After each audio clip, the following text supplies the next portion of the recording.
आपका भाई, आपका बेटा तो उस समय भी इस पंचायत समिति में लड़ा था और उसके साथ लड़ने वाली एक बहन हंसा थी। हम 2 आदमी थे पहले शुरुआत। मैंने क्लियर बोला है कि ये बहुत गलत हुआ, बिना तैयारी के आपने वहाँ पेंटर छोड़ दिए। हमारी पंचायत समिति उदयपुरवाटी दुर्भाग्य देखे, जिन दिनों से हमारी पंचायत समिति चलती है कार्यालय, मिल बैठ के सरकार की खाओ ना, मुझे भी वो आपत्ति नहीं, लेकिन जो मनमानी तरीके से लूट करना और उनके चारू खाने जित किया था हमने उस विधायक को, भारतीय जनता पार्टी के और सांसद को, और करके जाति विशेष को टारगेट बना करके और उन पे मुकदमे लगाए जा रहे हैं। क्या बात करते हैं वकील साहब कि कुर्ता फट गया, मेरा कुर्ता नहीं फट सकता। अब आपके अपने शहर मुकुंदगढ़ में भरोसे और विश्वास का एक ही नाम श्री गोविंद ज्वेलर्स, क्योंकि एक औरत का श्रृंगार तभी पूरा होता है जब वो खास गहनों से सजती है। तो आप भी आज ही विजिट करें श्री गोविंद ज्वेलर्स पर। यहाँ पर आपको मिलेगी एक से बढ़कर एक गहनों की डिजाइन। Shri Govind jewellers, Ali Mohammad complex, Lakshmangarh road, Mukundgarh Mandi. राम मैं नुथ देख रहे हो सिक्योरिटी नंबर 1 न्यूज। फिलहाल अब उदयपुरवाटी मौजूद हाँ और उदयपुरवाटी जो विधानसभा है, बड़े भगवान राम जी सैनी ही धरना पर बैठे हैं, काफी ग्रामीण ही भी बैठे हैं, की कारण से बैठे हैं, पूरी चर्चा आप करेंगे तो वीडियो शेयर जरूर से कर देना, वीडियो के लास्ट तक बने रहियो। तो मेरी जो पहली समस्या मैंने बताई भी आप लोगों को कि पंचायत समिति की है। पंचायत समिति 15-20 करोड़ रुपए का बजट बटा है। पंचायत समिति का अधिकार होता है प्रधान और हमारे जो मेंबर हैं उन लोग बैठ करके वो नियमानुसार वो बांटे हैं। हमें कोई आपत्ति नहीं, क्योंकि कोई भी ये गरीब पंचायत राज का पैसा गरीब जनता का पैसा है, गरीब जनता का पैसा है और वो सही तरीके से उसका बंटवारा हो। ईमानदारी की बात करता हूँ कि मैं आज तक 9 महीने में पंचायत समिति के कैंपस में नहीं गया, कि मुझे इससे कोई लेना देना नहीं है। लेकिन मेरे पास वो शिकायत आती है लोगों की, भाई हमारा पैसा, हमारा हक मारा जा रहा है, नियम विरुद्ध उनको बंटवारा किया जा रहा है। तो मैंने एक मांग रखी, भाई आप उनकी जांच कर लो और सही तरीके से बंटवारा कर दो, जिससे लोगों को फायदा मिले। दूसरी मैंने ये रखी थी कि भाई हमारे यहाँ विधानसभा क्षेत्र में पानी की गंभीर समस्या है। मेरे को आप बताऊं, मीडिया कर्मी आपको बधाई देता हूं कि आप मेरा सहयोग कर रहे हैं कि मेरे यहाँ पानी गहरा गया, पानी मोटरों को नहीं मिल रहा है, ट्यूबवेलें सूख गई हैं। अब आपको सुनकर अफसोस होगा कि केवल 5 ट्यूबवेल विधानसभा क्षेत्र को सरकार ने दी हैं। अब मेरे कहने का मतलब 5 ट्यूबवेलों का मैं क्या करूँ? 10 हैंडपम्प दिए हैं। मैंने ये भी मांग की, भाई 10 हैंडपम्प की जगह भी ट्यूबवेल दे तो मेरे को, वो नहीं मान रहे। इसके अलावा 20-20 साल पुरानी मोटरें हो गई, वो मोटरें एक बांधते दूसरे दिन जल जाती हैं। मैंने कहा ये मतलब लोगों की आम मांग है। मांग 145 ट्यूबवेल यहाँ बताई जा रही हैं और उसमें कर्मचारी नहीं है, नई मोटरें नहीं है। मावता एसी के मोहल्ले में पोंख में 5-4 जगह तो ऐसी हैं, बागोली में हमारे बागोरा में रमेश जी बैठे हैं, वहाँ केबल के पेटे 15 तक मोटर पड़ी रही, फिर भी उस सरपंचों ने व्यवस्था की, सरकार की तरफ से कोई व्यवस्था नहीं हुई है। हमारे सूरपुरा के यहाँ बैठे हैं तो सूरपुरा में भी ये हालत था। तो मैं इनसे बुरी तरह मतलब घुटन महसूस करके मैंने कहा सरकार तक मेरी बात जाए, अधिकारियों तक मेरी बात जाए। अधिकारियों तक मैं गया भी हूँ वहाँ। मैंने कहा साहब ऐसे काम नहीं चलेगा, जनता को मरने के लिए तो छोड़ दिया आपने, पानी की व्यवस्था प्राथमिक व्यवस्था है, तो इसके लिए पानी की व्यवस्था करो।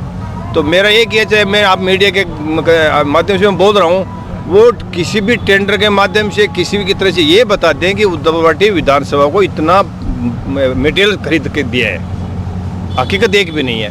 दूसरा एक हमारे छापोली, मंडावरा, बागोरा और ये जो हमारा माइनिंग का जोन है, उसमें हालात ये है कि ढाणियाँ आसपास हैं और माइनिंग की लीज अलॉट की गई है। मैं उनके विरोध में नहीं हूँ, नियमानुसार अलॉट की गई तो उनका खनन कीजिए, दोहन कीजिए, मुझे कोई आपत्ति नहीं है। लेकिन वो नियम के विरुद्ध बिना नियम के हैवी ब्लास्टिंग की जा रही है, उसका भी नियम कायदा कानून होता है कि वो बहुत कितनी लंबी होगी, कितनी चौड़ी होगी और कितनी गहराई होगी।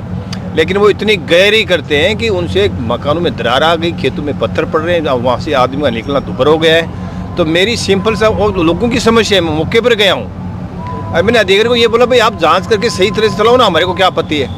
ये अधिकारी मानने को तैयार नहीं, मौके पर कोई अधिकारी नहीं गया। वो लोग जो माइनिंग चलाते हैं इतनी दादागिरी करते हैं, अपने साथ प्राइवेट गनमैन रखते हैं, ओपन कैंपर रखते हैं और जो कोई बोलता है तो घर जाके गाड़ियाँ देते हैं।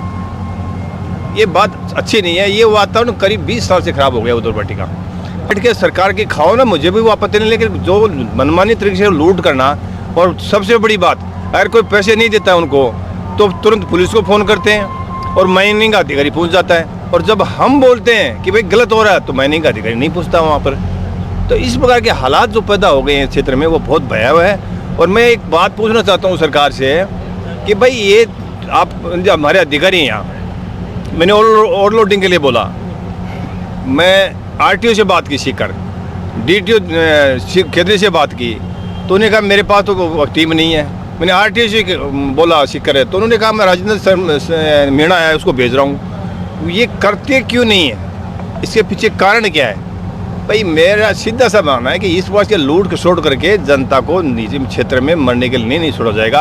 अब हमारे भाई पैंथर के लिए बोल रहे थे, ईमानदारी की बात है कि गरीब जनता को यहाँ पर पशु पालना बंद कर दिया है। मेरे एक क्वेश्चन था विधानसभा में, मैंने कहा भाई आपका पैंथर को मार दिया जाता है खेतों में तो मुकदमा दर्ज होता है, और हमारी भेड़ बकरी को आपका पैंथर में हमारे घर में आके मारता है तो उसके खिलाफ कोई कार्रवाई नहीं होती है? क्यों नहीं होती भाई?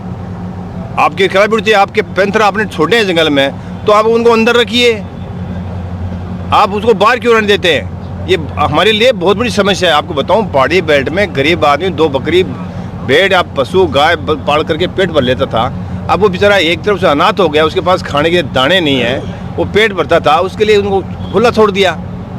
तो मेरे कहीं ये क्षेत्र में भयंकर समस्या है, इसके लिए मैं बोल रहा हूँ, लड़ रहा हूँ। मैं आज सभी लोगों के बीच में हूँ, मेरे सारे कार्यकर्ता हैं। और जैसे इसी प्रकार से आपकी तो अवैध प्रकार के हमारे खरीदारी अधिकार दिए जा रहे हैं, हमारे गिरोह पैदा हो गए हैं। चाहे जो जमीन कोई कब्जा कर लेता है, तहसीलदार को रात को फैसला कुछ करते हैं, दिन में कुछ करते हैं, एसडीओ फैसला रात को कुछ करता है, दिन में कुछ करता है। तो यहाँ की जो अराजकता है, कई लोग दादागिरी से लोग सरकारी जमीन पर कब्जा कर रहे हैं, अभी भी बैठे हैं। अब ये तरीका वातावरण जो है ना वो फेंका है, बहुत गुंडागर्द जाति को बाद में टारगेट बनाया जाता है, तो वो गलत है। मैं बैठा हूँ, आपके बीच में बैठा हूँ, मेरे पास कोई टारगेट नहीं। मेरे पास जो भी पीड़ित का किसी भी समाज का है, मैं उसकी मदद करूँगा, चाहे वो जाट आए, चाहे राजपूत आए, चाहे ब्राह्मण आए, चाहे माली आए, चाहे गुर्जर आए। मैं निसंकोच बस आज सौगंध खाता हूँ मैं गांधी जी के धरने पे कि मैं ईमानदारी से मदद करूँगा। मैं अतिक्रमण लेके भी काफ़ी बोलबालो भयंकर हो रहा है, अतिक्रमण का भी हो रहा है। वो उन्होंने कैसे किया है, किसके सह से किया है, नगर पालिका ने किया या किसने किया, मेरी नॉलेज में नहीं है भाई। अच्छा, अतिक्रमण के मैं खिलाफ भी नहीं हूँ। अब तो जो कोई अतिक्रमण करता है ना वो भी गलत है, चाहे वो कोई भी हो। मैंने एक भेदभाव की बात भी आई, भेदभाव अगर किया तो मुझे करना चाहिए था, मैं उनका पक्ष लूँगा, जब बाकायदा उनकी मदद करूँगा। अगर कोई सम्मान रूप से किया जा रहा तो मैं उसके खिलाफ नहीं हूँ। आप बताओ। चुनाव का अंतिम समय होता है, जब 6 महीने रहते हैं तब लोग धरने प्रदर्शन करते हैं, सरकारों की खामियां निकालते हैं। लेकिन पहली बार ऐसा है कि सरकार बनने के 6 महीने बाद ही उस सरकारों के खिलाफ धरने लग रहे हैं। सत्ता पक्ष के लोग, इनके विधायक, विपक्ष के नहीं सत्ता पक्ष के विधायक अपने मंत्रियों पे आरोप लगा रहे हैं, भ्रष्टाचार के आरोप लगा रहे हैं। सत्ता पक्ष के विधायक अपने ही मंत्रियों को काम करवाने के लिए ज्ञापन दे रहे हैं। सत्ता पक्ष में काबिज किरोड़ी लाल जी जैसे, मीणा जैसे मंत्री अपनी जिम्मेदारी से तो इस्तीफा दे रहे हैं। जो सरकार बनने के 2-3 महीने के बाद के हालात हैं, बड़ी पीड़ादायक स्थिति है। और उस पीड़ादायक स्थिति में जो भय, भ्रष्टाचार और क्रूरता की हदें हैं वो उदयपुर वाटी में और गुड़ा तहसील में सारी हदें पार हो चुकी है। मैं आपको बताऊं, सबको खुले शब्दों में कहूं कि यहां संजय नेहरा इस मंच पे आया है तो भगवान राम जी सैनी का या कांग्रेस का कोई समर्थक नहीं है। मैं भ्रष्टाचार और भय के खिलाफ हूं। मैंने हमें जहां जहां अन्याय होगी वहां वहां लड़ेंगे, क्योंकि हम भगत सिंह को मानने वाले हैं, हम गांधी जी को पूजने वाले हैं, उस देश के वासिंदे हैं। इसलिए हमारी जिम्मेदारी बनती है, हमारी ड्यूटी बनती है कि अन्याय के खिलाफ हम लड़ने का काम करें। नौजवान है, युवा है और गांव के लोगों ने हमें 2-2, 3-3 बार प्रतिनिधित्व करने का मौका दिया है और प्रथम नागरिक होने का मौका दिया है। इसलिए हमारी जिम्मेदारी बन जाती है कि उस क्षेत्र में कोई किसी प्रकार का भय, भ्रष्टाचार और अन्याय हो उसके खिलाफ हम लड़े। इसलिए इस जिम्मेदारी को निभाने के लिए हम करें। साथियों, 2013 से 18 तक भारतीय जनता पार्टी का विधायक था। आपका भाई, आपका बेटा तो उस समय भी इस पंचायत समिति में लड़ा था और उसके साथ लड़ने वाली एक बहन हंसा थी। हम दो आदमी थे पहले शुरुआत करने वाले, जो सविता खरवास के साथ अन्याय हो रही थी। तो ये बहन हंसा वर्मा और उसके बाद ये संजय नैना, दो लोग खड़े हुए थे और उनके चारू खाने चित किया था हमने उस विधायक को, भारतीय जनता पार्टी के और सांसद को, और उनकी ताकत और उनकी औकात दिखाई थी हमने इस पंचायत समिति में। 10-10 बुग्ध में लड़े, झुकने का काम नहीं किया हमने।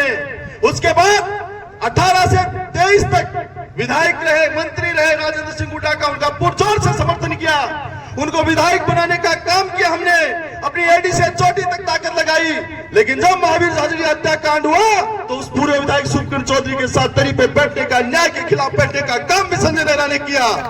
और उस सत्ता पक्ष में ठीक 1 साल बाद जब सरपंचों के साथ इस पंचायत समिति में न्याय हो रहा था, यहाँ का एसडीएम राम सिंह राजावत उस समय दादागिरी करने का प्रयास करा था और मंत्री के इशारे पे भी खिलाफ के सरपंचों को परेशान करने का प्रयास कर रहे थे। आपके भाई, आपके बेटे ने उस एसडीएम कार्यालय के सामने धरना दिया, विरोध किया और प्रदर्शन किया और इस पंचायत समिति में दादागिरी को रोकने का काम किया।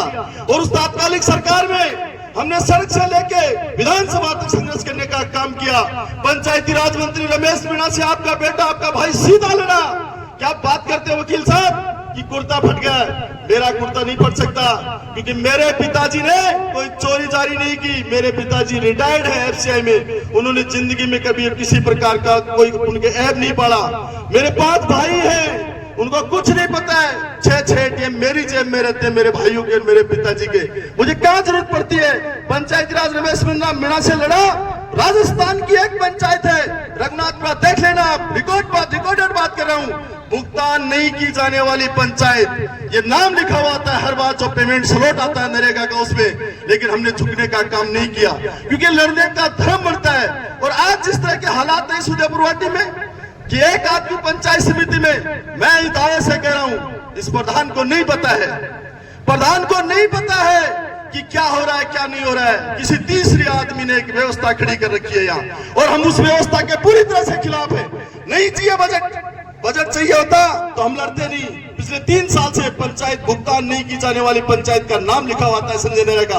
बजट का डर लगता तो इस तरह का काम कर लेते, कमा के खाते। ये राज की कोई नौकरी नहीं है सरपंच, ये सेवा का पद है, इसलिए हम सेवा कर रहे हैं। हमें क्यों परवाह करें? पैसे आएंगे काम करवा देंगे, नहीं आएंगे नहीं करेंगे, हमारा हम बेस्ट देने का प्रयास करेंगे। एक आदमी को यहाँ ठेकेदारी दे रखी है और उस आदमी में नियमों की ताक-झांक मैं बताऊं आपको मीडिया के माध्यम से कि एक बार में 181 का जो टेंडर होता है, पंचायत समिति हो, ग्राम पंचायत हो, जिला परिषद हो, त्रिराज्यीय पंचायती राज व्यवस्था में एक प्रकार के कामों का एक वित्तीय वर्ष में एक ही टेंडर करा सकती है 181 का। या रोजाना अलग अलग तरह के टेंडर हो रहे हैं, कभी 1 करोड़ का टेंडर, कभी 1.5 करोड़ का टेंडर, कभी 2 करोड़ का टेंडर, इस तरह की व्यवस्था।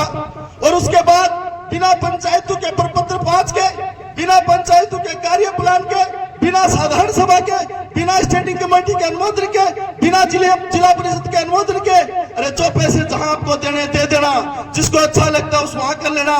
लेकिन ऐसा नहीं होने देंगे कि 16 करोड़ की सैंक्शन आप लोगों ने निकाल ली और 16 करोड़ की सैंक्शन एक ठेकेदार को देके 1 करोड़ 60 लाख रुपए एक आदमी जो विधानसभा हार गया, लोकसभा हार गया, उसको हमारी जनता का पैसा जाए, ऐसा नहीं होने देंगे हम। ये मेरा खुला आरोप है और इसकी जांच करवा लो। जिन ठेकेदारों के, जिन अधिकारियों के, जिन लोगों पे मैं एलिगेशन लगा रहा हूं, उनकी कॉल डिटेल निकाल लो।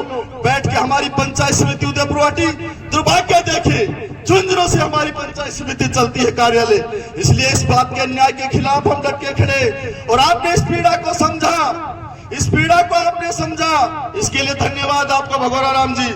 आप किसी भी सरपंच को पूछ लेना, रात को अगर उसको पंचायत समिति याद आ जाए तो नींद नहीं आती है। मैं ईमानदारी से कहता हूँ, इतना पीड़ित और परेशान है। कल से लोगों को, परसों से लोगों को धमकाया जा रहा है, डराया जा रहा है, हम आपकी जांचें करवा देंगे और करवा देंगे। अरे मैं उन सरपंचों से पूछना चाहता हूँ, आपने कोई चोरी की है, कोई क्या किया है? नियम से काम किया, आप गांव के प्रथम नागरिक हो, आपके वहाँ ग्राम विकास अधिकारी है या विकास अधिकारी है, आइए न चाहिए न, उनकी ड्यूटी बढ़ती है, लापरवाही करें, उनका काम करने की उनकी जिम्मेदारी है। आप अपने कार्यालय के अध्यक्ष हैं, डरते क्यों? बड़ी अजीबोगरीब स्थिति है। हमारे लोग जब भी हम बात करते हैं वीर धरा, मरु धरा, रणबांकुर की धरा और वीरों की धरती झुंझुनू, शहादत की, कहाँ वो वीर, कहाँ गए वीर? अरे कौन लड़ेगा? कहां से आएंगे वीर? ऐसे होते हैं क्या वीर? हम लड़ेंगे, अन्याय के खिलाफ लड़ेंगे और 0 टाइम तक लड़ेंगे, बिना किसी भय के लड़ेंगे। कोई जमीनों पे कब्जा कर रहा है, कोई अवैध ब्लास्टिंग कर रहा है। और एक बड़ी अचंभे की बात, पिछले इस समय भी 1 साल हो गया था सरकार को, लगभग 1-1.5 साल। उस समय पत्रिका और भास्कर भरे हुए आए थे, बागोली, कैरोट, पचलंगी, पापड़ा में लोहे का, आयरन की तस्करी का अवैध खनन बिना लीज के। बड़ी अचंभे की बात है, वो लोग चिल्लाते थे आज उनकी पार्टी सत्ता सरकार है। आज के अखबार में भी वो की वो लाइनें भरी हुई है कि पापड़ा, पचलंगी, कैरोट में जो लोहे का अवैध खनन हो रहा है बिना लीज के, और उसी तर्ज पे परिवहन हो रहा है। तो ये क्या है? मुझे तो लगता है वही राम है, वही रावण है, मुझे लगता है वही सीता है। अरे कपड़े बदल के रोल कर रहे हैं, दूसरा पर्दे के पीछे कोई और खड़ा है, सामने कोई और है। वरना वही चीजें, वही पुनरावृत्ति जो लोग, जिन लोगों को पिछले समय में 18 से 23 के बीच में अवैध डंपरों की चिंता थी, अवैध खनन की चिंता थी, और जो जिस रंगदारी की चिंता थी, आज मौन क्यों है? आज मौन क्यों है? जनता त्राहिमाम कर रही है, वो बोल क्यों नहीं रहे हैं? इसलिए भय भ्रष्टाचार की जो राजनीति है, वह भ्रष्टाचार का वातावरण खड़ा किया जा रहा है। इसके लिए लड़ेंगे। कोई भी आदमी कहीं भी अगर अन्याय के खिलाफ लड़ेगा और हमें लगेगा कि अन्याय के खिलाफ लड़ रहा है, तो मैं व्यक्तिगत रूप से गारंटी देता हूं कि वो व्यक्तिगत मेरे वैचारिक रूप से मेरा विरोधी हो, लेकिन अन्याय के खिलाफ लड़ने वाले के साथ, आदमी के साथ हम कंधे से कंधा मिला के खड़े रहेंगे, क्योंकि ये हमारा धर्म बनता है। और प्रत्येक युवा का, प्रत्येक व्यक्ति का ये धर्म बनता है कि अन्याय के खिलाफ लड़े। भगत सिंह ने, महात्मा गांधी ने, सुभाष चंद्र बोस ने, इन लोगों ने कभी ये सोचा होता कि हमें क्या मिलेगा? हमें क्या मिलेगा? हम किस तरह की राजनीति में उलझ रहे हैं? विधायक भगवान राम जी सैनी बस अब आप बातचीत करी है, आपका मुद्दा ही आपने सामने रखे हैं, तो बंद देखने के बाद में थारो के मान में कमेंट सेक्शन में जरूर मेंशन करियो। मिला अगली अपडेट तब तक के लिए राम राम जी।